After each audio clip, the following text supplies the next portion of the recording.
আল্লাহ পাক পিতাকে বলছেন, পিতা তুমি নামাজ আদায় করে আমার কাছে দোয়া করো, রব্বানা হাবলানা মিন আজওয়াজিনা, হে আমার রব আমার স্ত্রী আর ছেলে সন্তানকে এমন বানায় দেন, তাদেরকে দেখলে যেন আমার কলিজা ঠান্ডা হয়ে যায়, চোখগুলি যেন শীতল হয়ে যায়। আপনারা অনেকে নালিশ করেন, হুজুর ছেলে আমার কথা শোনে না। ছেলে কি করে না? আমার কথা শোনে না। সঙ্গে জানে, আপনি কি ছেলের কথা শুনছেন কখনো? শোনেন নাই। ছেলে আপনার কথা শুনবে কেন? কোরআন বলছে, তুমি যখন পরিবারে কোনো কাজ করবা, ছেলে মেয়ে স্ত্রী তাদেরকে ডেকে তাদের সামনে পরামর্শ করে কাজ করবা। কিন্তু আপনি বাবা, আপনি জীবনে যত কাজ করছেন কারো কাছে জিজ্ঞেস করেন নাই, পারিবারিক বৈঠক করেন নাই, সন্তানের পারমিশন নেন নাই, তার পরামর্শ নেন নাই। আল্লাহর বিধান লঙ্ঘন হয়েছে, যাই কারণে ঘরে অশান্তি হয়েছে।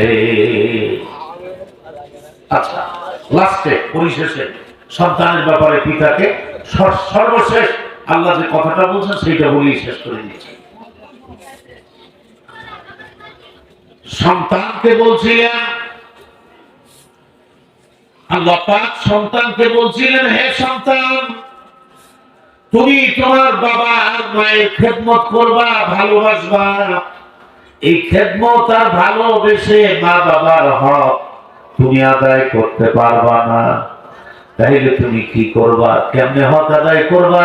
আল্লাহ বলছেন, ছেলে শোনো, প্রত্যেক নামাজের বাদে আমার কাছে দোয়া করবা, রব্বির রহমহুমা কামা রব্বায়ানি সাগীরা।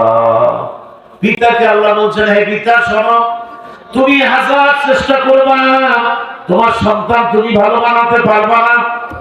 কি করতে পারবা? ভালো বানাতে পারবা না। তোমার চেষ্টায় তোমার ছেলে ভালো হবে না। আল্লাহ বলেন, চেষ্টা তো করবা, চেষ্টা করার পরে কি করবা?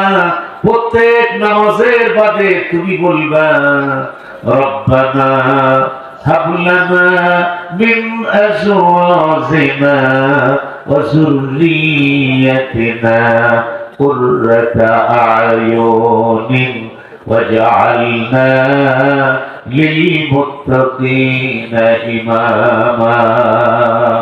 আল্লাহ পাক পিতাকে বলছেন, পিতা তুমি নামাজ আদায় করে আমার কাছে দোয়া করো, রব্বানা হাবলানা মিন আজওয়াজিনা, হে আমার রব আমার স্ত্রী আর ছেলে সন্তানকে এমন বানায় দেন, তাদেরকে দেখলে যেন আমার কলিজা ঠান্ডা হয়ে যায়, চোখগুলি যেন শীতল হয়ে যায়। একদিনও করছি এই দোয়া, খালি তাবিজ খুঁজছি। কি খুঁজছি? তাবিজ। হুজুর ছেলে কথা শোনে না, তাবিজ দেয়। হুজুর বউ কথা শোনে না, কি করে? তাবিজ দেয়। জাতি সোজা হয়েছে, হুজুরের কাছে তাবিজের লেগে যায়, বুঝলে? কিন্তু আল্লাহ শিখাই দিলেন, আল্লাহর কথা ভালো লাগে নাই।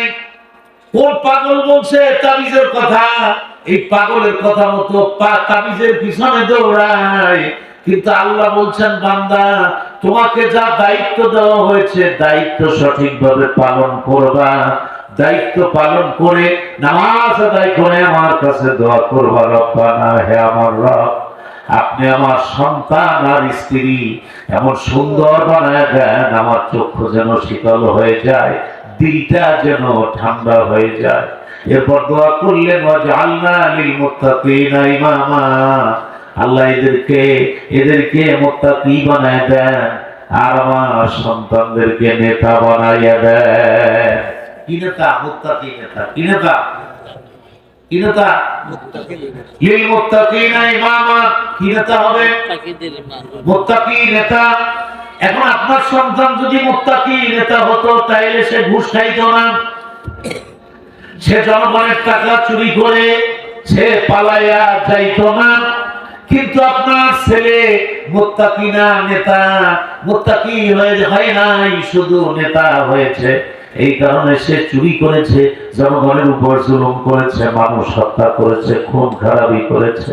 কিন্তু সে যদি মুত্তাকি হয়ে তারপর নেতা হতো, মুত্তাকি নেতার কাছে মানুষের জান মাল আমানত থাকতো।